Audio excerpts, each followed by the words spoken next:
Nessa aula a gente vai falar de um tópico que é muito pedido nas provas do OAB, só que às vezes ele passa batido nos nossos estudos, porque ele está meio que esparso ali no artigo 7º. A gente tem alguns incisos e muitos parágrafos que estão lá no final do artigo, tá? Então muitas vezes não presta atenção, tá? A gente vai falar hoje de retirada e acesso aos autos e peças de investigação pelo advogado. Eu, como advogado, eu posso ver e retirar qualquer processo? A retirada e o acesso a esses autos sempre é permitida? Quais são as exceções a esse acesso e a retirada a esses autos? Vamos lá que eu vou deixar essa matéria, que é meio chatinha, já adianto, chatinha de estudar, mas eu vou deixar ela muito fácil. São 4 incisos, tá? Com mais 7 tópicos nos parágrafos lá no final do artigo 7º. Mas calma, que vai ficar muito fácil. Então, para começar a facilitar, eu vou dividir esse tema em 3 categorias, tá? Olha aí na sua tela. A primeira categoria é examinar os autos. Tá lá no inciso 13, beleza? A segunda categoria é examinar peças de flagrante investigação, tá? Que tá lá no inciso 14 e nos seus parágrafos. E a terceira é a retirada dos autos. Como fazer a retirada dos autos. Tá lá no inciso 14 e 15 e seus parágrafos, tá? Antes de a gente começar propriamente analisando esses artigos, uma coisa que eu quero deixar muito clara, e por isso eu deixei gigante na sua tela, que é, para todos os casos, se está sujeito a sigilo, não pode examinar ou retirar, a não ser que eu tenha procuração. Beleza? Mas isso é tão óbvio, mas às vezes a prova pede de uma forma que a gente erra. Olha como é óbvio. Se eu não sou advogado do caso, beleza? Eu posso retirar autos, eu posso examinar autos, examinar peças de investigação, eu posso, desde que esses autos, esse flagrante, essa peça de flagrante ou de investigação, não esteja sob sigilo. Se estiver sob sigilo, significa que apenas o advogado da parte pode acessar. E se eu sou advogado da parte, eu tenho que ter procuração. Beleza? Então, na sua tela, de novo, a regra geral é, se está sujeito a sigilo, eu nunca posso ter acesso a esses autos. Nunca, a não ser que eu seja advogado da parte e por isso eu tenho a procuração. Beleza? Eu quero que isso fique muito claro e agora a gente vai começar a examinar aquelas 3 categorias, tá? Primeira categoria é examinar auto. Olha lá o que fala o seu inciso 13. Abre aí o inciso 13 junto e vamos ler juntos. Inciso 13. Direito do advogado, né? Examinar em qualquer órgão do Poder Judiciário e Legislativo ou da administração pública em geral, ou seja, em qualquer lugar que tenha autos de processos fim do andamento, é direito meu, advogado, mesmo sem procuração, quando esses autos não estejam sujeitos a sigilo. Olha aí, para aí, quando não estejam sujeitos a sigilo. Atenção a isso, né? Assegurada a obtenção de cópias, podendo tomar apontamentos. Beleza? Então esse é o inciso 13.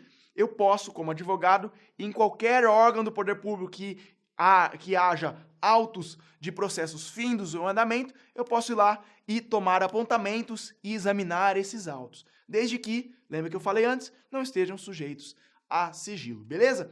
Esse inciso, tudo nele está aí no inciso 13, não temos parágrafos adicionais. Vocês vão ver que nos outros incisos que a gente vai ver a partir de agora, eles têm alguns parágrafos que falam mais ou menos a mesma coisa, tá? Então vamos continuar, vamos para a nossa segunda categoria, que são os flagrantes e investigações, tá? A segunda categoria está lá no inciso 14 e nos parágrafos subsequentes. Vamos ver o inciso 14, olha lá. Eu, como advogado, tenho o direito de examinar em qualquer instituição responsável por conduzir investigação, mesmo sem procuração, autos de flagrante e de investigações de qualquer natureza. Então, parar aí rapidinho. Veja que antes a gente estava falando de autos de processos, né? Aqui a gente está falando de peças de flagrantes e investigações de qualquer natureza. Uma atividade um pouco mais policial, né? O caráter mais policial dessa atividade. Beleza? Vamos continuar. De qualquer natureza, findos ou em andamento, ainda que conclusa a autoridade, podendo copiar peças e tomar apontamentos em meio físico ou digital. Esse artigo foi reescrito recentemente em 2016, beleza? E as exceções estão lá nos seus parágrafos. E onde estão esses parágrafos? Estão lá no final do artigo 7º, tá? Olha lá. Quais são as exceções? Parágrafo 10º, abre lá o parágrafo 10º, parágrafo 11º e parágrafo 12º. O parágrafo 10º diz o seguinte, ó, nos autos sujeitos a sigilo, deve o advogado apresentar procuração para o exercício dos direitos que trata o inciso 14, que é esse que eu acabei de ler para você. Então, em suma, não pode, em caso de sigilo, o advogado ter acesso. Que é o que eu já falei antes, lembra? Em todos os casos, se tiver sigilo, não pode. Beleza? Olha lá o parágrafo 11º, aí no seu item 2 na tela. diz que também não pode se houver comprometimento da eficiência, eficácia ou finalidade das diligências. Na letra do parágrafo, ó, no caso previsto no inciso 14, a autoridade competente poderá delimitar o acesso do advogado aos elementos de prova relacionados à diligência e andamento, e ainda não documentado nos autos, quando houver risco de comprometimento da eficiência, eficácia ou da finalidade das diligências. Isso é óbvio, né, pessoal? Eu sou advogado de alguém que está sendo investigado por um crime e supondo que lá a autoridade policial, o delegado, eles estão planejando grampear a casa dessa pessoa para colher provas sobre esse suposto crime, tá? Eu, como advogado, provavelmente não vou ter acesso nesse caso, porque se eu tivesse acesso, eu frustraria a operação policial de grampear a casa do meu cliente, né? Então, é meio óbvio esse item 2 que está na sua tela, parágrafo 11º. Agora, o parágrafo 12º do artigo 7º fala exatamente o que está no seu item 3 aqui na tela. Olha só o que diz o parágrafo. A inobservância aos direitos estabelecidos no inciso 14, que é esse que a gente está falando, o fornecimento incompleto dos autos ou fornecimento de autos em que houver retirada de peças já incluídas no caderno investigativo implicará responsabilização criminal e funcional por abuso de autoridade responsável que impedir o acesso do advogado com o intuito de prejudicar o exercício da defesa, sem prejuízo do direito subjetivo do advogado de requerer acesso aos autos ao juiz competente. Então, o que fala isso aí, ó? É uma punição para a autoridade, provavelmente policial, que impedir eu, como advogado, de ter acesso a esses autos. Então, se a autoridade não cumprir isso, ela vai ser responsabilizada criminalmente e funcionalmente por abuso de autoridade, beleza? Vamos, então, partir para o próximo tópico da nossa aula, que a gente vai falar sobre agora um pouquinho sobre retirada dos autos. Retirada dos autos está lá nos incisos 15 e 16, beleza? Vamos ler junto. Incisos 15. É direito do advogado ter vista dos processos judiciais ou administrativos de qualquer natureza em cartório ou na repartição competente ou retirá-los pelos prazos legais. Beleza? Então, eu como advogado posso retirar qualquer processo pelos prazos legais para eu analisar. Beleza? Qualquer. Desde que, lembra lá no começo, desde que não tenha sigilo, pessoal. E eu vou falar que aqui também, reiteradamente, mais uma vez, fala sobre sigilo. Mas vamos para o inciso 15 antes.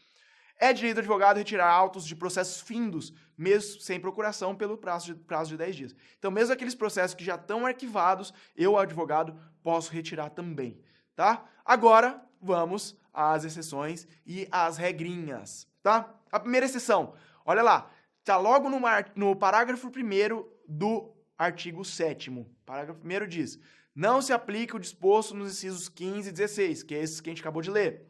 1. Aos processos sob regime de segredo de justiça, que a gente já falou e reiterou e enfatizou várias vezes. E 2, quando existirem nos autos documentos originais de difícil restauração ou ocorrer circunstância relevante que justifique a permanência desses autos no cartório, secretaria ou repartição. O que ele quer dizer aqui nesse item 2 aí do parágrafo 1º do artigo 7º?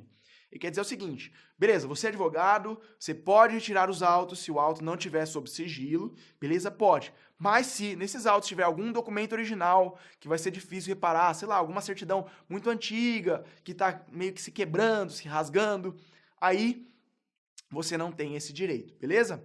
Ou se houver, olha seu item 3 aí, alguma circunstância relevante que justifica a permanência desses autos no cartório. Aí, nesse caso, essa circunstância relevante, a autoridade tem que dar um despacho motivado dizendo isso. Belezinha? Então, recapitulando, eu não posso se estiver sob sigilo, obviamente, eu não posso também se tiver algum documento de difícil reparação, documento original, e eu também não posso retirar esses autos se houver alguma circunstância, e é mais genérico, alguma circunstância que impeça isso, desde que tenha um despacho motivado. Beleza? E também, no seu item 4, aí é mais uma punição, tá? Quando também, que é uma exceção, quando que eu não posso retirar esses autos? Quando eu, advogado, deixei de devolver esses autos no prazo legal, tá? Então, se eu, advogado, deixo de devolver esses autos no prazo legal olha essa conjunção aí, se só fizer depois de intimado. Por que eu estou dando destaque nesse E?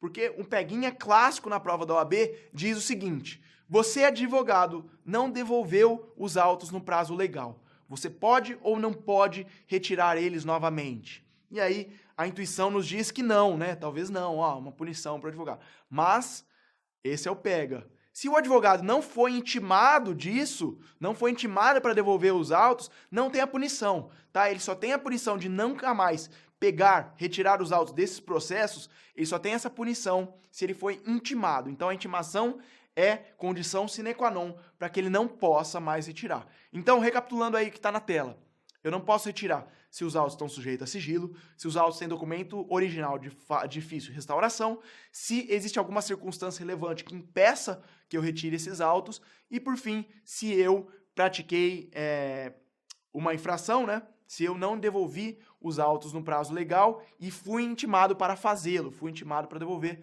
mas mesmo assim eu não devolvi no prazo legal. Belezinha, pessoal? É isso que eu queria falar sobre retirada e acesso aos autos.